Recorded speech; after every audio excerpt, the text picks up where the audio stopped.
আল্লাহ পাক বলছেন وَمِنَ النَّاسِ مَن يَقُولُ آمَنَّا بِاللَّهِ وَبِالْيَوْمِ الْآخِرِ। আল্লাহ পাক বলছেন মানুষের মাঝে এমন অনেক মানুষ আছে যারা বলে আমান্না বিল্লাহ, আমরা আল্লাহর প্রতি ঈমান এনেছি, ওয়া বিল ইয়াউমিল আখির, এবং পরকালের প্রতি আমরা ঈমান এনেছি। ওয়ামা হুম বিমুমিনিন, আল্লাহ কয় প্রকৃত কথা হলো এরা মুমিন নয়।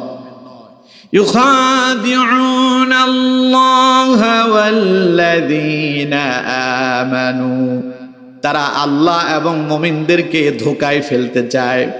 ওয়ামা ইয়াখদাউনা ইল্লা আনফুসাহুম, তারা নিজেরাই নিজেদের ধোঁকার ভেতরে পড়ে যায়। ওয়ামা ইয়াশউরুন, তারা তা জানেই না। ফি কুলুবিহিম মারাদুন ফাযাদাহুমুল্লাহু মারাদা।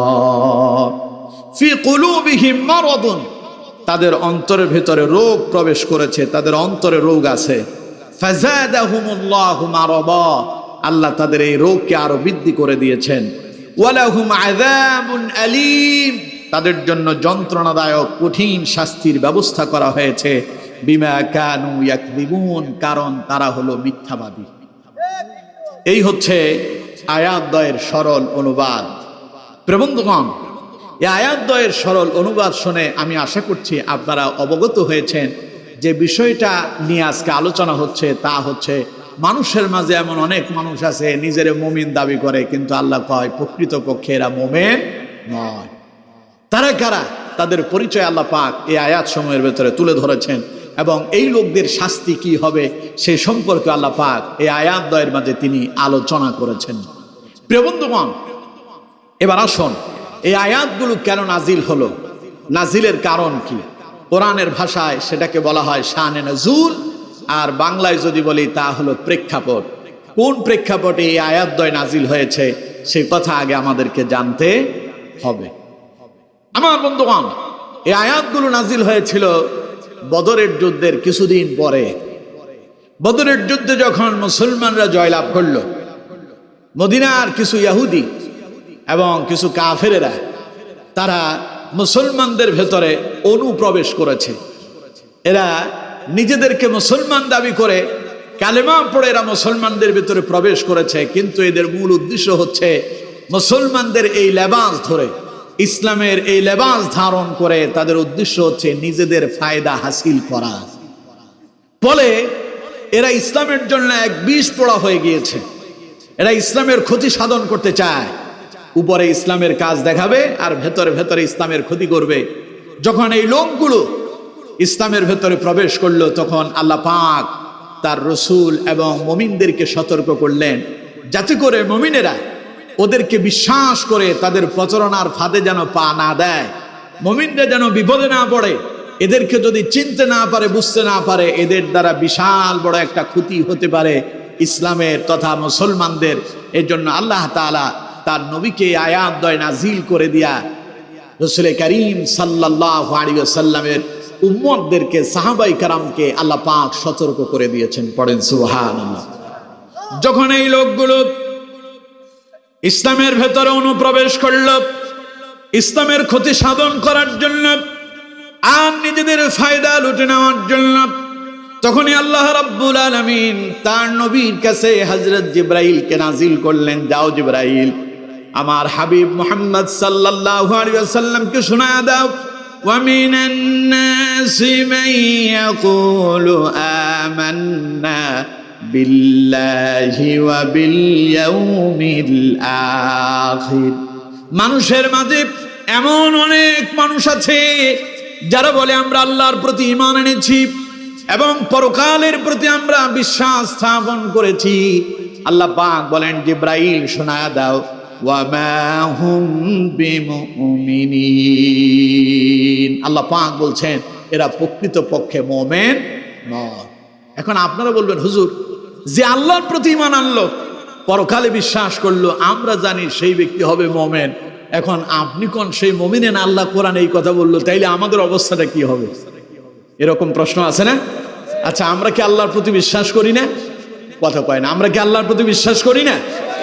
আমরা তো সবাই পড়েছি লা ইলাহা ইল্লাল্লাহ মুহাম্মাদুর রাসূলুল্লাহ সাল্লাল্লাহু আলাইহি ওয়াসাল্লাম। আমরা বিশ্বাস করেছি আল্লাহ ছাড়া আর কোনো ইলাহ নাই, আর মুহাম্মাদুর রাসূলুল্লাহ সাল্লাল্লাহু আলাইহি ওয়াসাল্লাম তিনি হচ্ছেন আল্লাহর প্রেরিত বান্দা এবং রাসূল। ঠিক না? তাহলে আমরা আল্লাহ এবং তার রাসূলের প্রতি বিশ্বাস স্থাপন করেছি। আল্লাহ পাক বলছেন যারা আল্লাহ এবং পরকালে বিশ্বাস করে, আল্লাহ তাদের ব্যাপারে বলছেন ওয়ামা উনজিলা মিন ক্বাবলিক ওয়া বিল আখিরাতি হুম ইউকিনুন।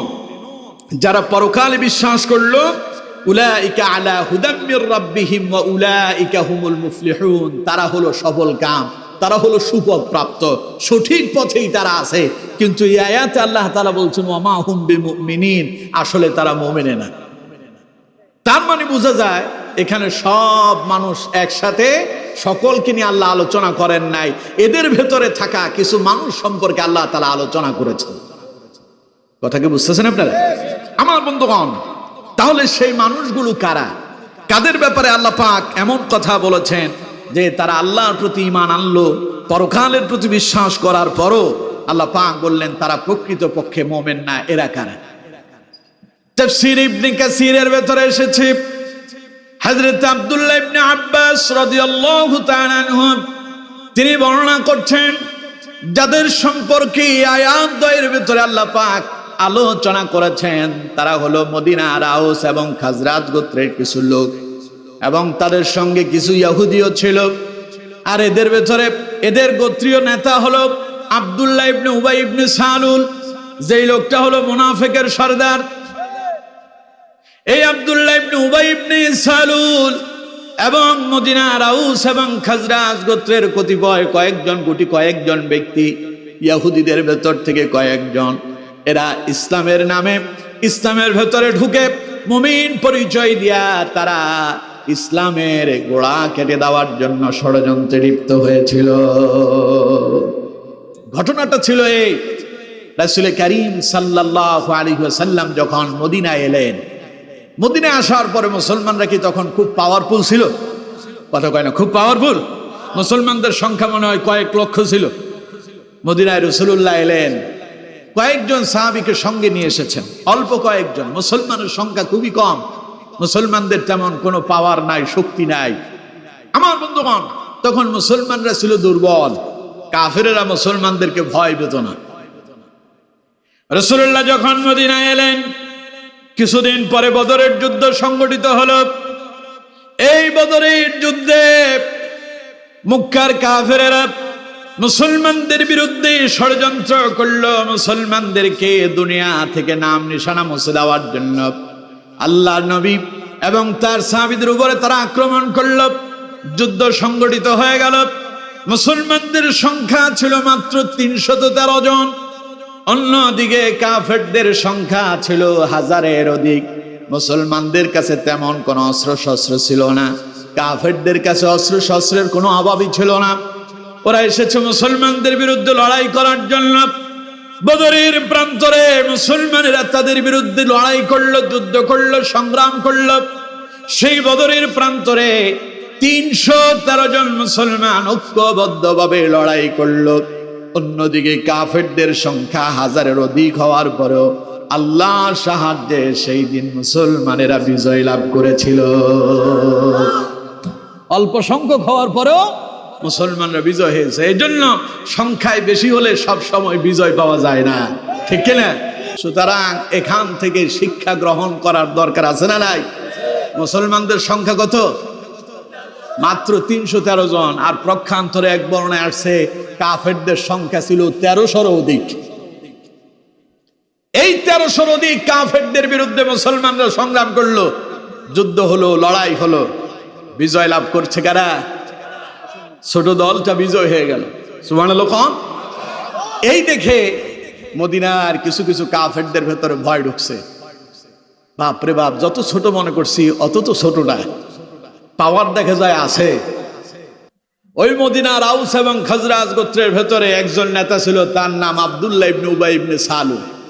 আব্দুল্লাহ ইবনে উবাই ইবনে সালুলের নাম তো আপনারা শুনছেন না? মুনাফিকের গডফাদার, অর্থাৎ মুনাফিকের আব্বা, মুনাফিকের কি লিডার। এই মুনাফিকের লিডার তখন মদিনায়, সে তখনও ঈমান গ্রহণ করেনি।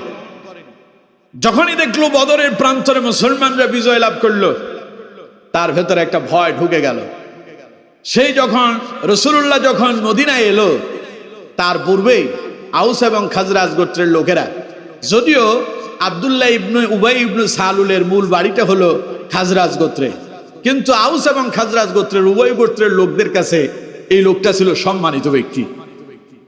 তারা একটা পরিকল্পনা করেছে, আগামীতে এই আব্দুল্লাহ ইবনে উবাই ইবনে সালুলকে তারা নেতা বানাবে। ইতিমধ্যে রাসূল করিম সাল্লাল্লাহু আলাইহি ওয়াসাল্লাম মক্কা থেকে হিজরত করে মদিনায় এলেন। নবীজি মদিনায় আসার পরে মদিনার আউস এবং খাজরাজ গোত্রের লোকদের অন্তরে রাসূলুল্লাহর প্রতি ভালোবাসা জেগে গেল। সুবহানাল্লাহ। মদিনার আউস এবং খাজরাজ গোত্রের লোকেরা রাসূলুল্লাহর কাছে এলো, কালেমা পড়ে মুসলমান হয়ে গেল।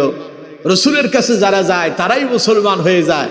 এই দৃশ্য দেখে আব্দুল্লাহ ইবনে উবাই ইবনে সালুলের মন খুব খারাপ। ও চিন্তা করতেছে, আমি যে নেতা হওয়ার স্বপ্ন দেখছিলাম, মনে হয় এই স্বপ্ন আর কোনোদিন বাস্তবায়ন হবে না। তাই সে চিন্তা করলো কি করা যায়। এরই ভিতরে বদরের যুদ্ধ সংগঠিত হয়ে গেল, মুসলমানরা তাদের পাওয়ার দেখায় দিল। আব্দুল্লাহ ইবনে উবাই ইবনে সালুল বুঝতে পারলো না, ঘটনা তো আরো ভিন্ন দিকে মোড় নিল।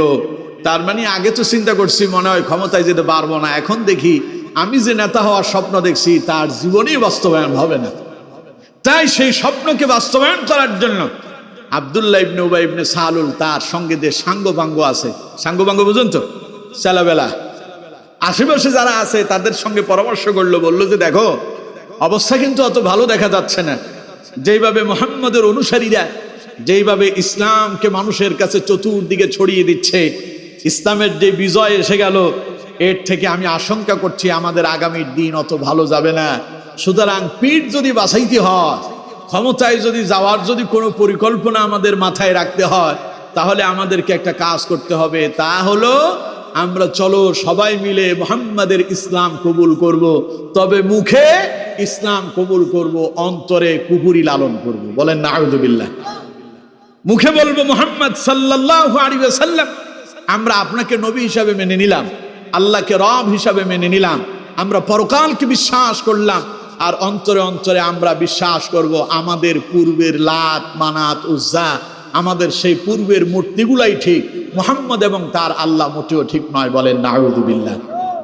এই মনোভাব পোষণ করার পরে আব্দুল্লাহ ইবনে উবাই ইবনে সালুলের অনুসারী যারা ছিল তারা বলল, নেতা, খুব দারুণ এক পরামর্শ আপনি দিয়েছেন, আপনার এই পরামর্শ যদি আমরা গ্রহণ করি তাহলে মনে হয় আমরা টিকে থাকতে পারবো। চলেন সবাই মিলে মুহাম্মদের কাছে যাই, কালেমা পড়ে মুসলমান হয়ে যাই। তারা এলো, কালেমা পড়ে মুসলমান হলো। কন্ত দেখি প্রকৃত পক্ষে তারা কি মুসলমান না ইসলামের দুশমন? এদের প্রকৃত উদ্দেশ্য এরা হচ্ছে ইসলামের দুশমন। উপরে উপরে লেবেল লাগালো, ভেতরে ভেতরে ইসলামটাকে ধ্বংসের ষড়যন্ত্র করছে। আমার বন্ধুগণ, এই কাজটা তারা যে করছে মদিনার মুসলমানেরা জানতো না, কিন্তু যিনি জানেন তিনি কে? আল্লাহ পাক বলেন হুয়াস সামিউল বাসীর। আল্লাহ বলে, বান্দা আমি সব দেখি, সব বিষয় আমি শুনি, এবং সকল বিষয়ের খবরও আমি আল্লাহ পাক রাখি। ঠিক কিনা? আমরা যে এখানে এখন বসে আছি, আমাদেরকে আল্লাহ দেখছেন না? কথা কয় না, দেখছেন না? আমাদের কার মনে কি আছে আল্লাহ জানে না? আমরা কে কি বলছি আল্লাহ শুনছে না? আল্লাহ সব শোনেন, সব দেখেন। ওরা যে ভেতরে ভেতরে ষড়যন্ত্র করলো, যদি আমার রাসূল জানেন নাই, আল্লাহ পাক বলেন আমি ঠিকই জানি। তাই আমার রাসূল যেন এদের ফাঁদে পা না দেয়, মুসলমানেরা যেন এদের ফাঁদে পা না দেয়, মুসলমানরা যেন বিপদে না পড়ে, এদেরকে বিশ্বাস করে যেন তারা প্রতারিত না হয়। এই জন্য আল্লাহ তাআলা তখনই মুসলমানদেরকে সতর্ক করলেন, আর এই আয়াত নাজিল করে মুসলমানদেরকে পথ দেখালেন, সতর্ক হও, ভেতরে অনুপ্রবেশকারী ঢুকেছে, গুপ্তচর ঢুকেছে, যাদের উদ্দেশ্য হচ্ছে ইসলামটাকে জবাই করে দেওয়া। ঠিক কিনা? আল্লাহ রাব্বুল আলামিন তখনই তার নবীকে সতর্ক করলেন, ওয়া মিনান الناس من يقول آمنا بالله وباليوم الآخر وما هم বিমুমিনিন। আল্লাহ পাক বলছেন আমার নবী, মানুষের মাঝে এমন অনেক মানুষ আছে যারা বলে আমরা আল্লাহর প্রতি ঈমান এনেছি, আমরা পরকালে বিশ্বাস করেছি। আল্লাহ পাক বলেন ওয়ামা হুম বিমুমিনিন, আসলে প্রকৃত পক্ষে মোটেও তারা মুমিন নয়। এখন এদেরকে চেনাটা রাসূলুল্লাহর জন্য সহজ না কঠিন? কঠিন। চিনবেন কেমনে? কারণ এই মানুষগুলো তো আমাদের সঙ্গে নামাজ পড়ে, এই মানুষগুলো আমাদের সঙ্গে নামাজ পড়ে, কোরআন পড়ে, জিকির করে, দাওয়াতি কাজ করতেছে। সেই লোকগুলো কারা চিনবো কি করে? আল্লাহ রাব্বুল আলামিন তার রাসূলকে আরো সহজ করে দিলেন চেনার পরিচয়। আল্লাহ পাক চেনার জন্য পরিচয় জানায় দিলেন। আল্লাহ পাক বলছেন ইযা জাআকাল মুনাফিকুনা ক্বালু নাশহাদু ইন্নাকা লারাসূলুল্লাহ ওয়াল্লাহু ইয়ালামু ইন্নাকা লারাসূলুহু ওয়াল্লাহু ইয়াশহাদু ইন্নাল মুনাফিকিনা লাকাযিবুন। পড়েন আল্লাহু আকবার। আল্লাহ পাক তার নবীকে শোনায় দিলেন আমার নবী, এদেরকে আপনি চিনতে পারবেন, চেনাটা আমি আল্লাহ আপনার জন্য সহজ করে দিলাম। আল্লাহ পাক বলছেন ইযা জাআকাল মুনাফিকুন, এই মুনাফিকরা যখন আপনার কাছে আসে, অর্থাৎ এই লোকগুলা যাদেরকে বললাম ওমা হুম বিমুমিনিন, এরা মোটেও মুমিন না, এই লোকগুলা যখন আপনার কাছে আসে, এদের নাম মুমিন নয়, এদের নাম মুনাফিক। এদের নাম কি? সবাই বলেন এদের নাম কি? মুনাফিক। চেনেন তো? মুনাফিকদের অন্তরে এক, মুখে আরেক। মুখে যা কয় অন্তরে তা নাই, অর্থাৎ এরা হলো দুমুখ। এরা হলো কি? দুমুখ। এদের মুখে ভালোবাসা কিন্তু অন্তরে বিষ। এদের অন্তরে কি আছে? বিষ আছে। মুখে মধু আছে, অন্তরে বিষ আছে। এরা যদি সবল মারে ধ্বংস অনিবার্য, বিপদে পড়ে যাবেন আমার বন্ধুগণ। তাই আল্লাহ তাআলা তার রাসূলকে পরিচয় করায় দিচ্ছেন ইযা জাআকাল মুনাফিকুন, এগুলো হলো মুনাফিক। এদের অন্তর এবং মুখ দুটো এক নাই। এরা যখন আপনার কাছে আসে, তখন তারা আপনাকে খুশি করার জন্য বলে ক্বালু নাশহাদু ইন্নাকা লারাসূলুল্লাহ, ওরা বলে আমরা সাক্ষ্য দিচ্ছি আপনি মুহাম্মদ সাল্লাল্লাহু আলাইহি সাল্লাম আল্লাহর রাসূল।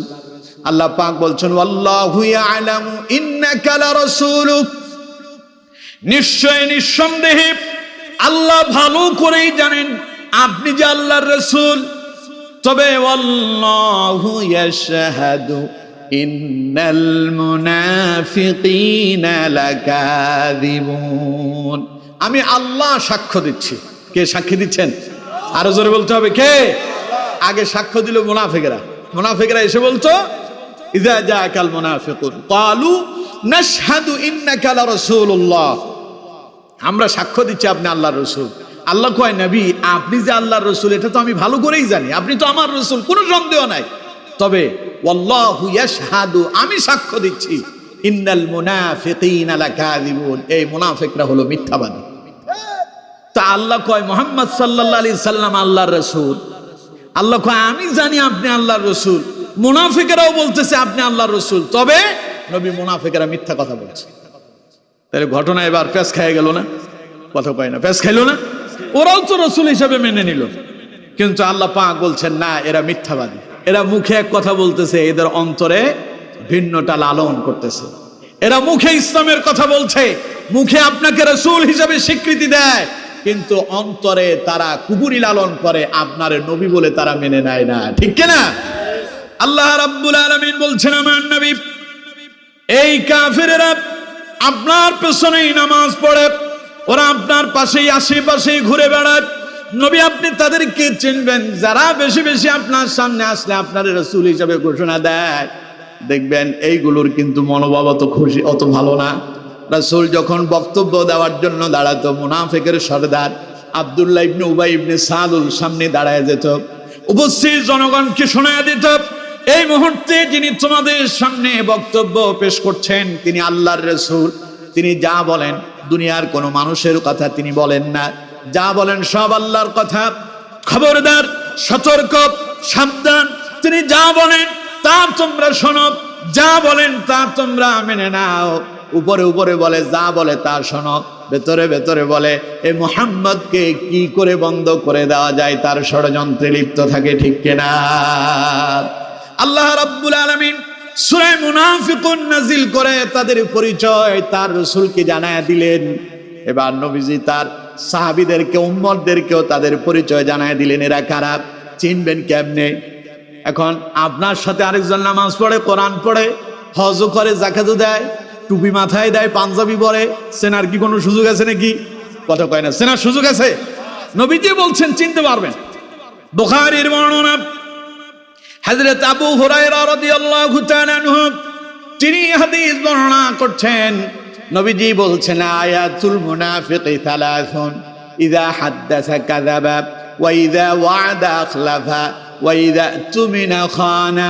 মুনাফিক সেনার জন্য তিনটা লক্ষণ দেখলেই বুঝবা এটা হলো শ্রেষ্ঠ এবং সবচাইতে বড় মুনাফিক। কয়টা লক্ষণ? সবাই বলেন কয়টা? আয়াতুল মুনাফিকি সালাসুন, মুনাফিকের আলামত হলো তিনটা। এক নাম্বার, ইযা হাদ্দাসা কাযাবা, যখন সে কথা বলে মিথ্যা বলে। ওয়া ইযা ওয়া'দা আখলাফা, যখন সে কোনো ওয়াদা করে তা ভঙ্গ করে।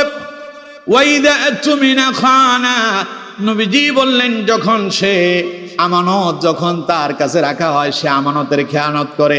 এবার কোন তো দেখি এই তিন শ্রেণীর, এই তিন জাতের লোক আপনাদের এই জিকর গাছাতে নাই? আছে? বাংলাদেশে আছে? আমাদের ওইদিকে খুব আছে, আপনাদের এইদিকে হয়তো একটু কম থাকতে পারে। আছে না? মিলা দেখেন, নবীজি বলছেন ইদা হাদ্দাসা কাযাবা, ওর কথাগুলো খালি মিথ্যা কথাই কয়, কথাই কথাই মিথ্যা বলে। ওরা বলে, ইসলামী আন্দোলনের লোকেরা নাকি বলে যে তোমরা অমুক মার্কায় ভোট দিলেই জান্নাতে চলে যাবে। এই রকম একটা প্রমাণও নাই। ঠিক কিনা? কথা বলেন ঠিক কিনা? বরঞ্চ তারা যে তাদের নেতাদের ব্যাপারে বলেছে যে আমাদের অমুক দলের অমুক নেতার যদি নাম নিতে হয় ওযু করে নাম নিতে হবে। ঠিক কিনা? নেতার আদর্শ মেনে জীবন যাপন করলে তারা বলেছে জান্নাতে চলে যাবে, অমুক মার্কায় ভোট দিলে জান্নাত নিশ্চিত হয়ে যাবে। এই কথা বলেছে তারা, কিন্তু এই দায় চাপায়া দিল ইসলামী আন্দোলন তথা ইসলামিক দলের উপরে। ঠিক কিনা? এরা কথাই কথাই মিথ্যা বলে। নবীজি বলেছেন ইযা হাদ্দাসা কাযাবা, যারা কথায় কথায় মিথ্যা বলে তারা মুমিন না মুনাফিক? আরো জোরে বলেন, মুমিন না মুনাফিক? এরা সকালে একটা কয়, বিকালে আরেকটা হয়ে যায়। সকালে কয় আমরা মদিনা সনদে রাষ্ট্র চালাবো, সকালে বলে আলেমদের সাথে আছি, ইসলাম বিরোধী কোনো কর্মকাণ্ড করব না, বিকালে কয় আমরা ইসলামী শরিয়া মানি না। ঠিক কিনা? কথা বলে না কেন? ঠিক কিনা? তার মানে এরা কথা কয়, মিথ্যা কয়। কি কথা কয়? তাহলে যারা কথায় কথায় মিথ্যা বলে, রাসূল বলছেন বুঝে নেবে এটাই মুনাফিক। এদের দ্বিতীয় নাম্বার আলামত, নবীজি বললেন ওয়া ইযা ওয়া'দা আখলাফা, এরা মানুষের সঙ্গে ওয়াদা করে আর ওয়াদা ভঙ্গ করে। তার মানে এরা হলো প্রতারক। এরা কি? এরা মানুষের সঙ্গে ওয়াদা করে। আমরা যদি নির্বাচনে কোনোভাবে যদি ক্ষমতায় যেতে পারি, বাকরা বাজারে 10টা পাবলিক টয়লেট বানায় দেব, আপনাদের এই মসজিদটারে আমরা 5 তলা বিল্ডিং করে দেব, ঘরে ঘরে আমরা ভাতা দেব, ঘরে ঘরে আমরা কৃষকদেরকে কার্ড দেব, সেই ভাতা পাবে, কৃষকেরা কার্ড পাবে, টাকা পাবে। এই কথা বলে বলে মানুষের সিম্পেথি নিতে চায়, ভালোবাসা অর্জন করতে চায়, ক্ষমতায় যেতে চায়। কিন্তু বন্ধুগণ আমার, বিগত সময়ে আমরা দেখেছি কেউ কেউ স্লোগান দিয়েছিল যদি ক্ষমতায় যেতে পারি 10 টাকা দামে 10 টাকায় কেজিতে চাউল দেব, ঘরে ঘরে চাকরি দেব। আমরা দেখেছি যে চাউল ছিল তখন 20 টাকা 25 টাকা, সেই চাউল 100 টাকা পর্যন্ত কেজি হয়েছে। যেই ডাউল ছিল 20-30 টাকা, ওটা 100 টাকা 150 টাকা ছাড়ায় গেল। যেই চিনি ছিল 50 টাকা, 150 টাকা 200 টাকা দিয়ে কিনতে হয়েছে। যেই সয়াবিন ছিল 45 টাকা, সেই সয়াবিন 200, এরপরে 250 টাকা দিয়ে কিনতে হয়েছে। যেই পেঁয়াজ ছিল 14 টাকা 15 টাকা, সেই পেঁয়াজ 250, 200, 300 টাকা দিয়ে কিনতে হয়েছে। তার মানে এরা মুখে বলে একটা, ওয়াদা করে একটা, কিন্তু কথায় কথায় ওয়াদা বরখেলাপ করে। ঠিক কিনা? রাসূল বলেছেন ওয়াইদা ওয়াদা আখলাফা, যারা কথা বলে আর কথা বলার পরে মিথ্যা বলে, এবং যারা ওয়াদা করে ওয়াদা যারা ভঙ্গ করে, নবীজি বলছেন সিনবা, এগুলোই মুনাফিক। এরা বাঁচার জন্য, স্মৃতি নেওয়ার জন্য, মানুষের মন জয় করার জন্য, সুবিধা ভোগ করার জন্য ওয়াদা করে, কিন্তু ওয়াদা তারা বাস্তবায়ন করে না। 3 নম্বর নবীজি বললেন ওয়াইদা তুমিনা খানা, এদের কাছে যদি কোনো আমানত রাখা হয় এরা আমানতের খেয়ানত করে। এই রাষ্ট্রের ক্ষমতায় যারা আসে, এই রাষ্ট্র গোটা রাষ্ট্রের জনগণ হলো তাদের কাছে আমানত, ঠিক কিনা? রাষ্ট্রের অর্থ সম্পদ সবগুলো ক্ষমতায় যারা যায়, প্রধানমন্ত্রী থেকে শুরু করে একেবারে মেম্বার পর্যন্ত, এরা প্রত্যেক হলো জনপ্রতিনিধি, এবং এদের প্রত্যেকের কাছেই হলো রাষ্ট্রটা আমানত, ঠিক কিনা? এদের কাছে আমাদের জন্য নিরাপত্তাটা আমানত, এদের কাছে আমাদের অর্থ সম্পদ আমানত। এদের দায়িত্ব হচ্ছে রাষ্ট্রকে পাহারা দেয়া, রাষ্ট্রের জনগণের জন্য কাজ করা, মানুষের বিপদে তাদের কাছে এগিয়ে আসা। কিন্তু দুর্ভাগ্য, আমরা দেখি ক্ষমতায় যাওয়ার পরে অনেকে তার বিপরীত হয়ে যায়, রাষ্ট্রের টাকা চুরি করে বিদেশে পাচার করে সেখানে বাড়ি বানায়, ঠিক কিনা?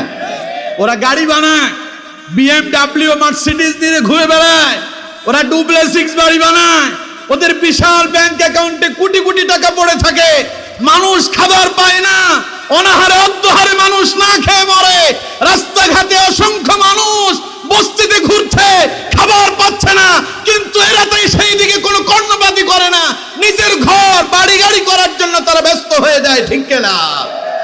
এরা আমানতের খেয়ানত করে, মানুষের সম্পদ আত্মসাৎ করে।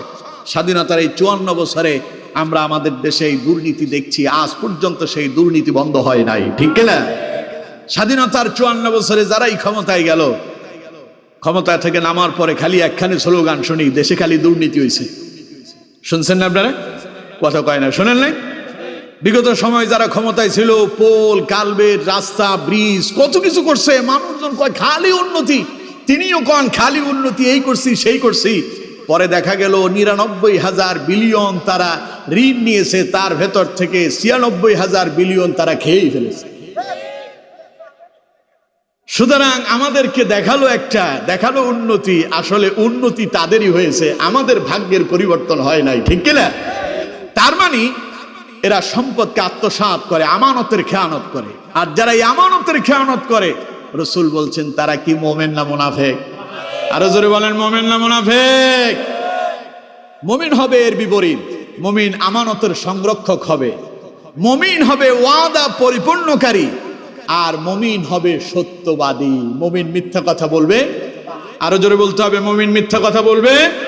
আমার বন্ধুগণ, আল্লাহ রাব্বুল আলামিন বলছেন মুমিন ওয়াদা বরখেলাপ করবে না, আমানতের খেয়ানত করবে না। আল্লাহ পাক বলছেন ওয়াল্লাযীনা হুম লিআমানাতিহিম ওয়া আহদিহিম রাউন। আল্লাহ পাক বলেন মুমিন হলো সেই ব্যক্তি, মুমিন মানুষের আমানতের সংরক্ষণ করবে, রাষ্ট্রের টাকা পাহারা দেবে, রাষ্ট্রের টাকা দিয়ে নিজের বাড়ি করবে না, গাড়ি করবে না, রাষ্ট্রের সম্পদ আত্মসাৎ করবে না, মানুষের আমানতের খেয়ানত করবে না।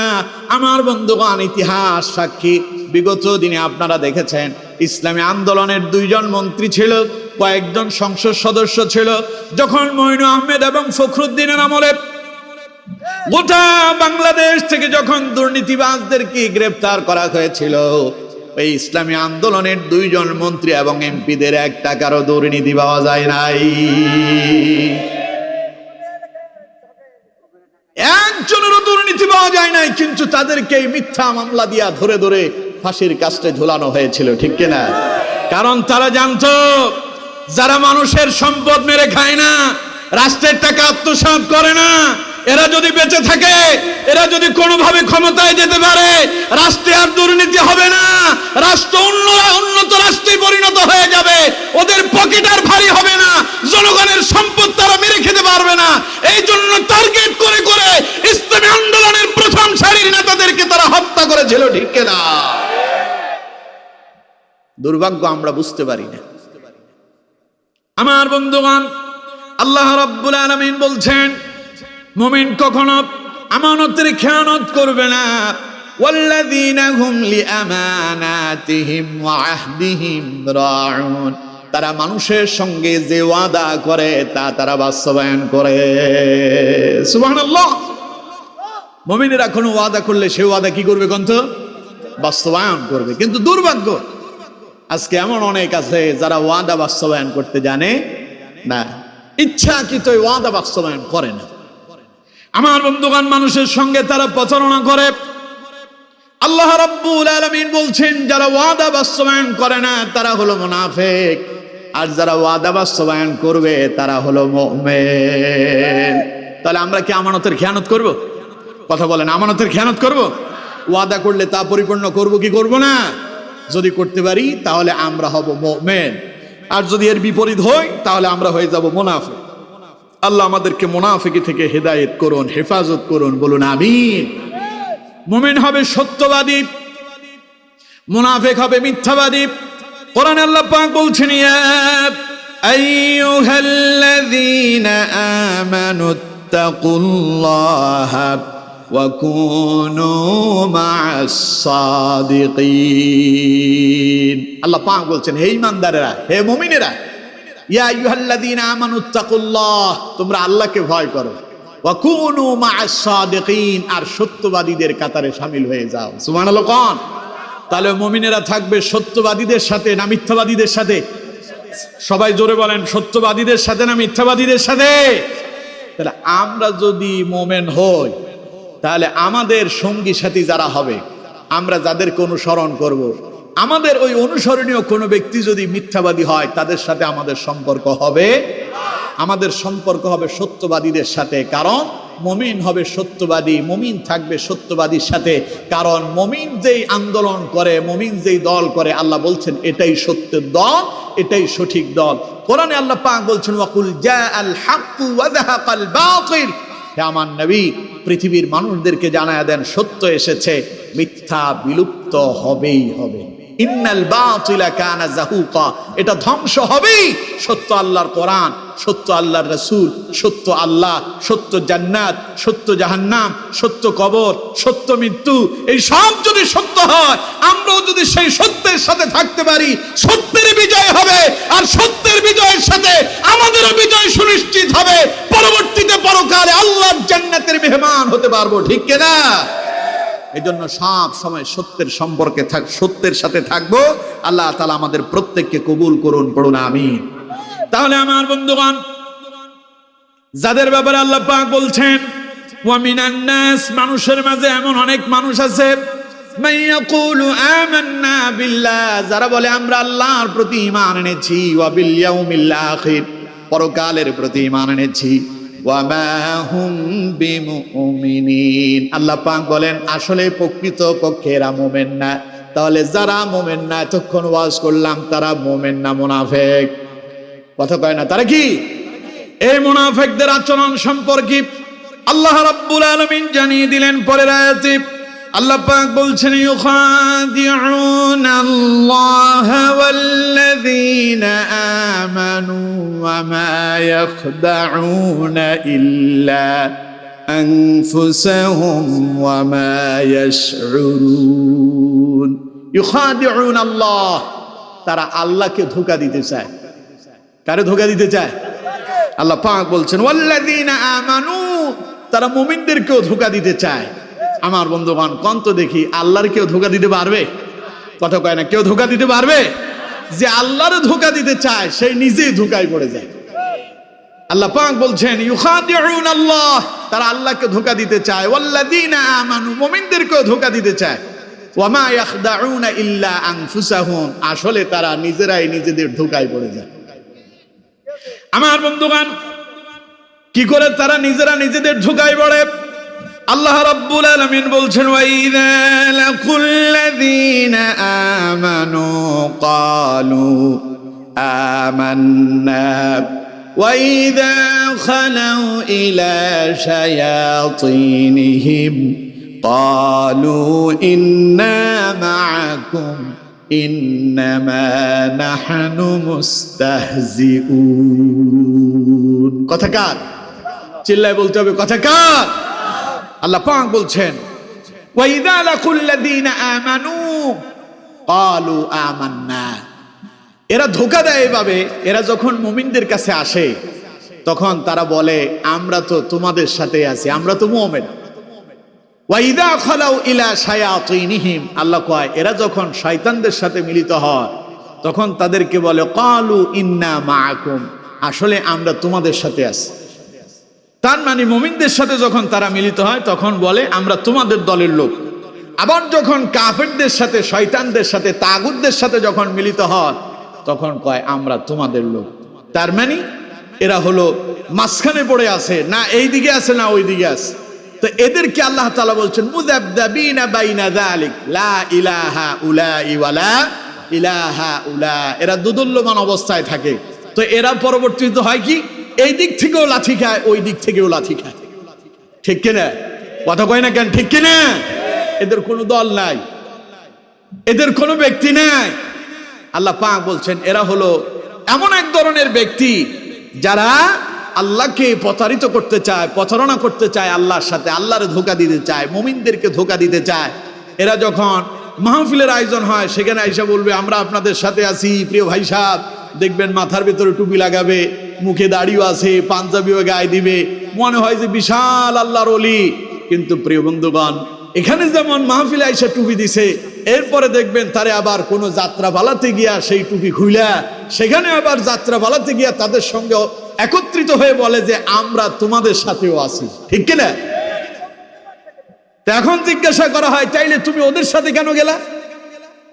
ওরা তখন জবাব দেয় ইন্নামা নাহানু মুস্তাহজিউন, ওরা বলে আমরা মুমিনদের সঙ্গে হাসি তামাশা করেছি, আমরা তাদেরকে ধোঁকা মারছি, আমরা তাদেরকে গোল দিয়েছি, গোল। আল্লাহ রাব্বুল আলামিন বলেন ওরা মনে করতেছে মুমিনদের কাছে এসে বলে আমরা তোমাদের লোক, আর শয়তানদের সঙ্গে মিলিত হলে বলে আমরা তোমাদের সাথে আছি। এবার শয়তান নেতারা জিজ্ঞাসা করে তাহলে মুমিনদের সেখানে গেলা কেন? ওয়া ইন্নামা নাহনু মুস্তাহজিউন, ওদেরকে ধোঁকা দিয়ে এলাম, ওদের সঙ্গে হাসি তামাশা করেছি, ওরা তো আমাদেরকে চিনতে পারে নাই, বুঝতে পারে নাই। আল্লাহ পাক বলছেন আসলে তারা মনে করতেছে আল্লাহরে তারা ধোঁকা দিয়েছে, ওরা মনে করতেছে ওরা মুমিনদেরকে ধোঁকা দিয়েছে। আল্লাহ রাব্বুল আলামিন বলছেন ওয়া মা ইয়াখদাউনা ইল্লা আনফুসাহুম, বরংস তারা নিজেরাই নিজেদের ধোঁকায় পড়ে গিয়েছে। কেমনে পড়ছে? মাঝে মধ্যে আমি একটা উদাহরণ দেই এরকম, যে এক জায়গায় ছেলেবেলেরা খেলাধুলা করতেছে, তো খেলতে গেলে তো দুইটা দল হইতে হয়, দুই দল হওয়া লাগে না? তো এখন ফুটবল খেলতেছে 90 মিনিট সময়, 90 মিনিট শেষ হয়ে যাচ্ছে, 80 মিনিট পার হয়ে গেছে, এখনো কেউ কারোরে গোল দিতে পারে নাই। তো সেখানে একজন ঘোষণা দিল কেউ যদি গোল দিতে পারে তারে 5,000 টাকা পুরস্কার করা হবে। এখন গোল দেওয়ার জন্য দারুণ চেষ্টা চলতেছে, কিন্তু কোনোভাবেই গোল দেওয়া যায় না। একজন মনে মনে চিন্তা করতেছে আমি তো বিরোধী পক্ষের গোল পোস্টে গোল ঢুকানো আমার জন্য কঠিন, নিজের গোল পোস্টে তো গোল দেওয়া আমার জন্য সহজ। তখন বল যখন তার কাছে আসছে সে আত্মরক্ষা না করে নিজেদের গোলের ভিতরে, নিজেদের গোল পোস্টের ভিতরে গোল ঢুকায় দিছে। ঢুকায় দিয়া সেই কি নাচ, সেই কি তার সেলিব্রেশন, কি চিৎকার, কি খুশি। বাকিরা বলতেছে তুই করলি কি, অসুবিধার কি আছে, 5,000 টাকা তো পেলাম। আচ্ছা কন তো দেখি ওরা কি 5,000 টাকা দেবে? কথা কয় না, 5,000 টাকা দেবে? গোলটা কি নিজের পোস্টে দেওয়ার কথা নাকি বিরোধী দলের পোস্টে দেওয়ার কথা? বিরোধী দলের পোস্টে গোল না দিয়া নিজের পোস্টে গোল ঢুকায় দিয়া তিনি খুব খুশি, মারছি গোল, পাবো 5,000। লোকজন কয় একটু পরে তোর পিঠের উপরে পড়বে 500 বাড়ি, ও তোর অস্তিত্ব থাকবে না, পিঠে চামড়া তুলে ফেলবো, নিজের গোল পোস্টে নিজে গোল ঢুকায় দিছস। আচ্ছা যিনি ঘোষণা দিলেন ওরে 5,000 টাকা দিবে, যে গোল দিতে পারবে। আবার কন্ত দেখি এই তো গোল দিল, তার কি 5,000 টাকা দিবে? কথা কয় না, দেবে। আচ্ছা তারে লোকজন কি বলবে? পাগল। কি বলবে? পাগল বলে। এর মাথায় অসুবিধা আছে, সমস্যা আছে, এটা তো পাগল। পাগল না হলে কেউ নিজের গোল পোস্টে নিজে গোল দেয়? আল্লাহ রাব্বুল আলামিন বলছেন ইউখাদিউনা আল্লাহ ওয়াল্লাযীনা আমানু, ওরা মনে করতেছে তারা মুমিনদেরকে ধোঁকা দেয়, আল্লাহরে ধোঁকা দেয়। আল্লাহ রাব্বুল আলামিন বলছেন ওয়া মা ইয়াখদাউনা ইল্লা আনফুসাহুম, আসলে তারা নিজেরাই নিজেদেরকে ধোঁকা দেয়। ঠিক কি না? আর তারা মনে করতেছে বাপরে বাপ, গোল দিয়ে ফেলছি, মুমিনদেরকে ধোঁকা দিয়ে ফেলছি, আমরা বহু কিছু করে ফেলছি। আল্লাহ রাব্বুল আলামিন বলছেন ওয়া মা ইয়াশউরুন, তারা নিজেরা যে ধোঁকা খেলো তা তারা বুঝেই না, নিজেরাই বুঝে না তারা যে ধোঁকা খেয়ে গেল। ওই যে পাগলের মতো নিজের গোল পোস্টে নিজে গোল দিয়ে সেলিব্রেশন করে, নাচতেছে গোল দিয়ে ফেলছি। আসলে বন্ধুগণ আমার, কম তো দেখি গোল যে দিল সঠিক জায়গায় দিল না বেঠিক জায়গায় দিল। ওরা মনে করতেছে আল্লাহরে ধোঁকা দিল, মনে করতেছে মুমিনদেরকে ধোঁকা দিল। আসলে আল্লাহরে ধোঁকা দেয় নাই, মুমিনদেরকে ধোঁকা দেয় নাই, বরং খাসিরাত দুনিয়া ওয়াল আখিরা, বরং তারা এমন ক্ষতিগ্রস্ত হলো, দুনিয়াও গেল আখিরাতও গেল। ঠিক কি না? আল্লাহ রাব্বুল আলামিন বলছেন ওয়ামা ইয়াখদাউনা ইল্লা আনফুসাহুম ওয়ামা ইয়াশউরুন, তারা যে নিজেরা নিজেদের ধোঁকায় পড়ে গেছে তা তারা জানতেই পারে নাই। যারা মুমিনদের সঙ্গে এমন ধোঁকাবাজি করলো, যারা আল্লাহর সঙ্গে প্রতারণা করলো, নবীর সঙ্গে যারা প্রতারণা করলো, উপরে উপরে ইসলামের লেভেল লাগায় ভেতরে ভেতরে ইসলামটাকে ধ্বংস করে দেওয়ার জন্য যারা ষড়যন্ত্র করলো, আল্লাহ পাক বলছেন ফি কুলুবিহিম মারাদুন ফাযাদাহুমুল্লাহু মারাদা। আল্লাহ পাক বলছেন এদের অন্তরের ভিতরে রোগ আছে। এদের অন্তরে কি আছে? এদের কলবের ভিতরে ক্যান্সার ঢুকে বসছে। ফাযাদাহুমুল্লাহু মারাদা, আল্লাহ পাক বলেন আমি এদের ক্যান্সার আরো বাড়ায় দিলাম। তার মানে এগুলো যে আবল তাবল কয়, খালি আবল তাবল বকবে না, এরা আরো বেশি বকবে। কারণ ওয়ালাহুম আযাবুন আলীম, ওদের জন্য কঠিন থেকে কঠিনতর শাস্তির ব্যবস্থা আমি আল্লাহ পাক রেখেছি। বিমা কানু ইয়াকযিবুন, কারণ এগুলো হলো মিথ্যাবাদী। কথা আমার না আল্লাহর? জোরে বলতে হবে কথা আমার না আল্লাহর। বাড়িতে গিয়ে আপনাদের কোরআন শরীফ খুলে মিলায়া দেখবেন যে হুজুর যে কথাগুলো বললো মিললো কিনা। অনেকে হয়তো মনে মনে চিন্তা করতে পারেন হুজুর যে কথাগুলো কইলো মনে হয় সব রাজনৈতিক কথাই না কইলো। তো সুতরাং এরকম যদি কারো কাছে না, আমাদের রাজনীতি তো ওনাদের পছন্দ না, ওনারা মনে করে রাজনীতি খালি ওনাদের জন্য, আলেমরা রাজনীতি করতে পারবে না, ওনাদের কথাই এটা। আপনি ইমাম সাহেব, আপনি নামাজ পড়াইবেন, আপনি মসজিদে যাবেন, মাদ্রাসায় যাবেন, আপনার জন্য আবার কিসের রাজনীতি? তার মানে বোঝা যায় রাজনীতি খুব খারাপ জিনিস। রাজনীতি এত খারাপ জিনিস, আপনি কেন এই খারাপ জিনিসটা করবেন? ঠিক কিনা? রাজনীতি মাওলানা সাহেবদের জন্য হারাম, ওনাদের জন্য আরাম। আমরা যারা রাজনীতি করি কোরআনের রাজনীতি, আমরা করি রাসূলুল্লাহর আদর্শের রাজনীতি। আমাদের রাজনীতি হলো দ্বীনকে পাহারা দেয়া, যাতে করে তোমরা ইসলাম বিরোধী কোনো কর্মকাণ্ড করতে না পারো, আল্লাহ এবং তার রাসূলের বিরোধী কোনো কর্মকাণ্ড করতে না পারো। আমরা দ্বীনকে ইসলামকে পাহারা দেওয়ার জন্য রাজনীতি করি, ঠিক কিনা? আর তোমাদের রাজনীতি হলো পকেটে টাকা ঢোকাও, ক্ষমতায় যাও, মানুষের পয়সা দিয়ে নিজে বাড়ি গাড়ি করো। এই জন্য তোমরা বুঝো রাজনীতি খারাপ। আমরা বুঝি রাজনীতি হলো আল্লাহ এবং তার রাসূলের দেখানো পথ মত তরিকা মোতাবেক রাষ্ট্র জীবন ব্যবস্থা সব চালাতে হবে, ঠিক কিনা? এই জন্য আমরা এটারে ভালো মনে করি। এখন তোমরা মনে করো খারাপ, তোমরা তো খারাপ মনে করবে, এই কারণ ওই যে তোমরা খারাপটার দিকে বেশি ঝুঁকো। এই জন্য তোমরা কত হুজুর কেমনি রাজনীতি করে, বাপরে বাপ, রাজনীতি মানে চুরি, রাজনীতি মানে ডাকাতি, রাজনীতি মানে সাদাবাজি, রাজনীতি মানে টেন্ডারবাজি, এই কাম হুজুর কেমনে করবে? ওই যে দুইজন লোক তাহাজ্জুদের নামাজ পড়তে উঠছে, একজন ভোর রাতে তিনি তাহাজ্জুদের নামাজ পড়বেন, গভীর রাত, রাত 3টায় উঠে গেছে, পুকুর পাড়ে গিয়ে উজু করতেছে, দেখতেছে যে পুকুরের অপর পারে আরো একজন মানুষ মনে হয় যে উজু করতেছে, পানি নড়াচড়া করতেছে। এখন যিনি অজু করতেছেন তাহাজ্জুদ পড়ার জন্য, তিনি মনে মনে ভাবতেছেন আরে আমি তো মনে করছি যে তাহাজ্জুদ গুজারি মনে হয় আমি ছাড়া আর কেউ নাই, এখন তো দেখতেছি যে এই এলাকায় আরো একজন আছে। আর ওই পারে যিনি অজু করতেছেন তিনি মনে মনে চিন্তা করতেছেন তিনি তো চুরি করে আসছেন। তিনি মনে মনে চিন্তা করতেছেন যে আমি মনে করছি আমি চোর, এখন তো দেখতেছি যে আমার মতো আরো চোর আছে। তাহলে কোন তো দেখি যেই যেমন তার চিন্তাও। যিনি তাহাজ্জুদ গুজারি তিনি চিন্তা করতেছেন আমার মতো মনে হয় আরো একজন তাহাজ্জুদ গুজারি আছেন। আর যিনি চোর তিনি চিন্তা করতেছেন আমি মনে করছি আমি একাই চুরি করি, দেখি যে আমার মতো তো আরো একজন চোর আছে। তার মানে তাদের অবস্থা যেমন, যার যেমন অবস্থা তার চিন্তা ভাবনাও তেমন। তিনি তো মনে করেন রাজনীতি মানে খারাপ জিনিস, এই জন্য তিনি চিন্তা করেন আলেমরা রাজনীতি করতে পারবে না। আর আলেমরা বুঝে রাজনীতি মানে আল্লাহর কোরআন দিয়ে জীবন পরিচালিত হবে, এই জন্য আলেমদের কাছে এটা উত্তম, তোমাদের কাছে খারাপ, ঠিক কিনা? আল্লাহ বুঝার তৌফিক দান করুন, পড়ুন আমিন। আল্লাহ রাব্বুল আলামিন বলছেন في قلوبهم مرض فزادهم الله مرضا। আল্লাহ পাক বলেন, যারা উপরে লেভেল লাগায় আর ভেতরে ভেতরে ইসলামের বিদ্বেষ পোষণ করে, যারা উপরে মুমিন বলে পরিচয় দেয় আর ভেতরে ভেতরে কুফরি লালন করে, আল্লাহ পাক বলেন এদের অন্তরের ভেতরে রোগ ঢুকে গেছে। ফাজাদাহুমুল্লাহু মারাদা, আমি আল্লাহ এদের অন্তরের রোগ আরো বাড়ায়া দিলাম। কারণ হলো ওয়ালাহুম আযাবুন আলীমুম বিমা কানু ইয়াকযিবুন। ওরা যে আমার সঙ্গে প্রতারণা করেছে, আমার নবীর সঙ্গে প্রতারণা করেছে, মুমিনদের সঙ্গে প্রতারণা করেছে, মানুষের সঙ্গে প্রতারণা করেছে, ইসলামের সঙ্গে প্রতারণা করেছে, এই জন্য তাদেরকে আমি কঠিন শাস্তি দেব। বিমা কানু ইয়াকযিবুন, এটা এই জন্য প্রকৃতপক্ষে এরা হলো মিথ্যাবাদী। তাহলে এতক্ষণ পর্যন্ত যে আলোচনাগুলো আপনারা শুনলেন, আমি যা বললাম তা থেকে আপনারা কি শিখলেন? মানুষের ভেতরে এমন কিছু মানুষ আছে যারা আল্লাহ এবং পরকালে বিশ্বাস করলেও প্রকৃতপক্ষে তারা মুমিন নয়।